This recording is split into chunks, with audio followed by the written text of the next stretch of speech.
What is up, everyone? It's your boy Infrar-Ed. Welcome to the Scout Reports. Today I bring you an anime review of Kabaneri of the Iron Fortress, Episode 8. Of course, it goes without saying that this episode was beastly, but as far as the format of this episode goes today, I think I'm going to spend more time with giving you guys my thoughts and theories of what's going on versus the normal breakdown. We'll just have to see how it goes, but I want to get this off my chest while it's early. We start the episode off with everybody praising Mumei's brother, Lord Biba. And we already saw at the end of the episode, Ikoma just doesn't trust this guy. I mean, he just seems like this just too good to be true for him to be this pure and noble of a person, especially after the type of, personality type of hurt that Mumei is going through that seems to be because of him. And I can tell you right off the bat, this guy's beastly. He is a beast, and it's no secret that this series has a lot of parallels to Attack on Titan, as he feels to me like he's just a straight up evil Levi. That's how I'm gonna say it. And his crew, the Hunters, they're like the Survey Corps. I don't even think they're trying to hide that.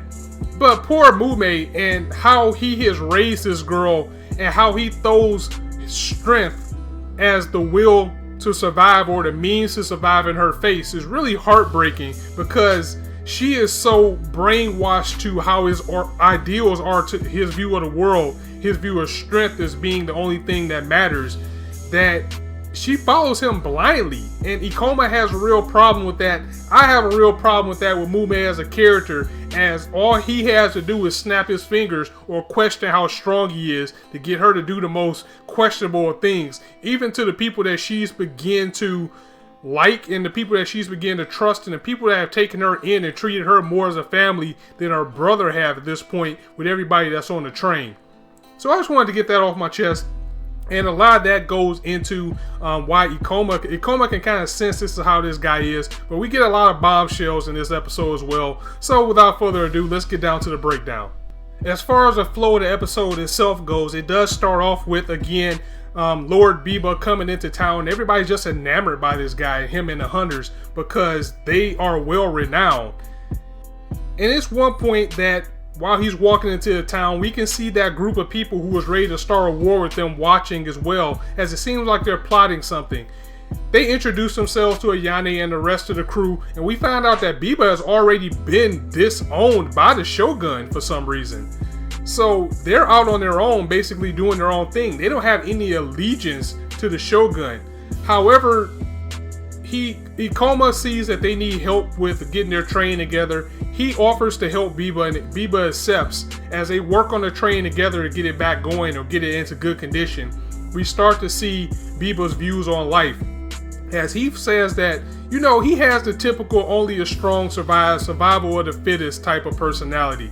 He feels that if you're strong, then you deserve to be in this world, and the weak will be snuffed out. Which, again, more along the line goes towards Mumei, as we find out later in the episode that he was the one that urged Mumei to kill the people that tried to kill her mother, as she takes a knife and runs the guy with the gun through to kill her. He takes her in at this point and says that in this world you must be strong no matter what.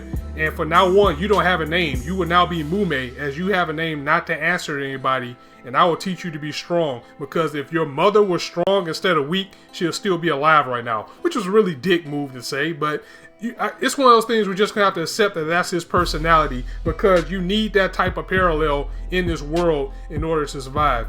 While this is going on, we also see that it is a gang of Kabaneri, or Kabaneri. I always get that confused, I'm sorry. It's a gang of Kabaneri outside getting ready to attack the train. This is where we see his crew, the Hunters, flex their muscle as they go out into the fray with our main crew providing them with cover fire. They go into the fray on motorcycles, just taking these things out. And his crew is savage, and we can tell that some of them are Kabaneri, as we see a new blonde-haired Kabaneri take down a big goon monster version of a Kabaneri. It's probably one of those sentient ones. Her along with Mumei team up with their Kabaneri powers and take it down. And we also see that his crew has a lot of things that Ikoma has. And again, this is a good parallel, because they were surprised when Mumei told her brother that Ikoma was able to become a Kabaneri on his own by stopping the flow of his blood. We found out with Mumei, however, that it was something that she was injected with that actually turned her to a Kabaneri. And this big blue orb that they have on the train, the name of it is very long and it sounds like the shit was made up, so I'm not even going to try and pronounce what it is. But it's some type of blue orb, and that is what gives the Kabaneri the strength that they have. Versus Ikoma, who made the gun by himself, and these guys have those guns. And we also see that Biba has a gun blade. I mean, he got straight up Squall from Final Fantasy on your ass. That was just badass.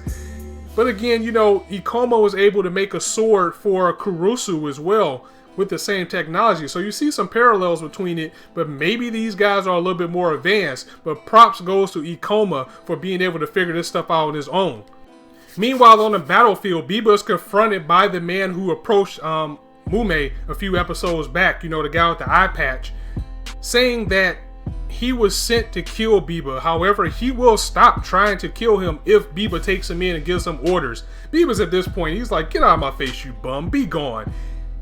The guy still tries to take him on, and Biba just takes him out cleanly. I mean, he just flips over, slashes this guy like he's nothing, runs him through with his knife, his blade rather, or as Ikoma looks on, he's screaming at him right now, like, why'd you kill him? He was about to give up. Biba saw through his plan, saying he was trying to kill me anyway, but someone like this, he's trash. He doesn't deserve to live anymore. Moreover, why are you even upset? It's not anybody that you're close to.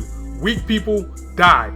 Period. So he's just not wearing off good with Ikoma right now, and he's just not coming off as a good person. And we can always tell that's not what they seem with this guy. Something's not right. He then goes to Ayane and offers for him and the hunters to actually escort them back to the shogunate, which is a little bit suspicious, seeing that he's disowned by them.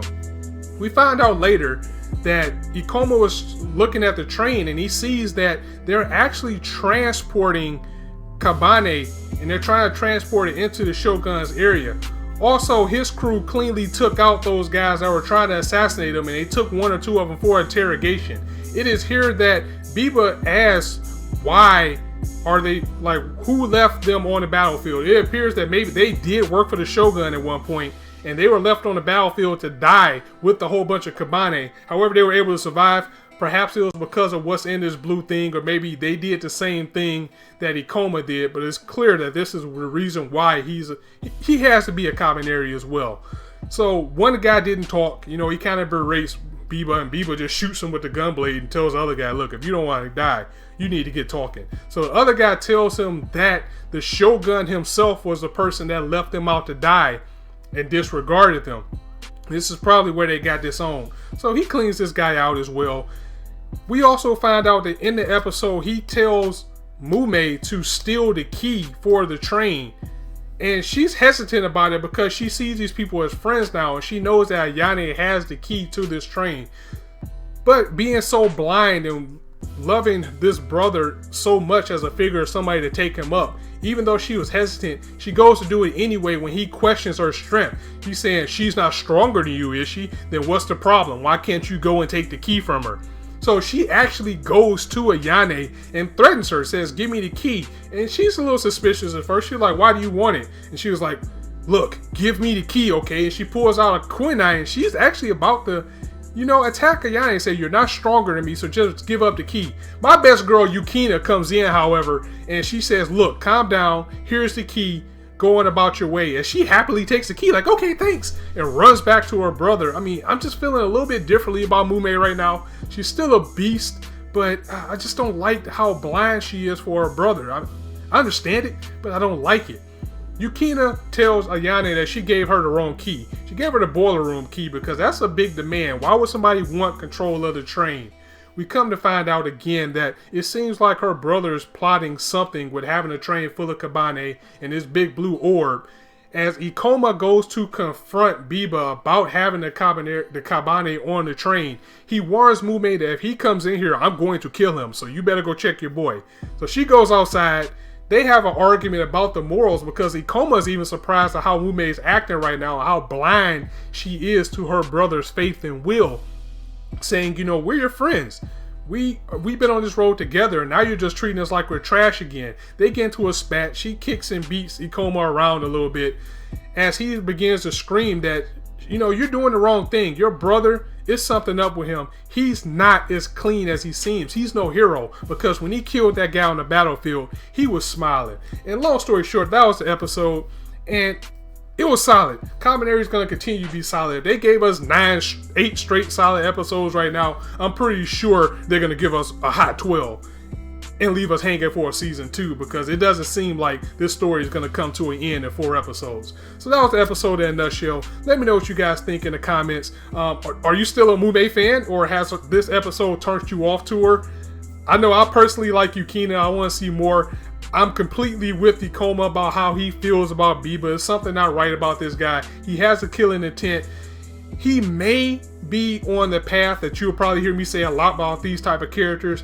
The road to hell is paved with good intentions. Maybe he wants revenge on the Shogun for what he did, but he's just going to the wrong path about it overall, as it seems like he's trying to spearhead this big thing into the city and either turn everybody there into monsters or make them the people that are worthy his own soldiers. We'll just have to see what happens. So I'm going to go ahead and end it here. If you like the video, go ahead and drop it a like, and if you want to hear more, go ahead and hit that subscribe button as I bring you guys content daily. Be sure to join me tomorrow as this hype week starts all over again with JoJo's Bizarre Adventure. If you haven't checked it out already, check out my live reaction to this week's Hunter x Hunter chapter, as well as my review for One Piece. So as I always say, you guys can be anywhere on YouTube right now, but you chose to listen to me, and I really appreciate that. So on that note, it's your boy Infrar-Ed signing out. See you soon.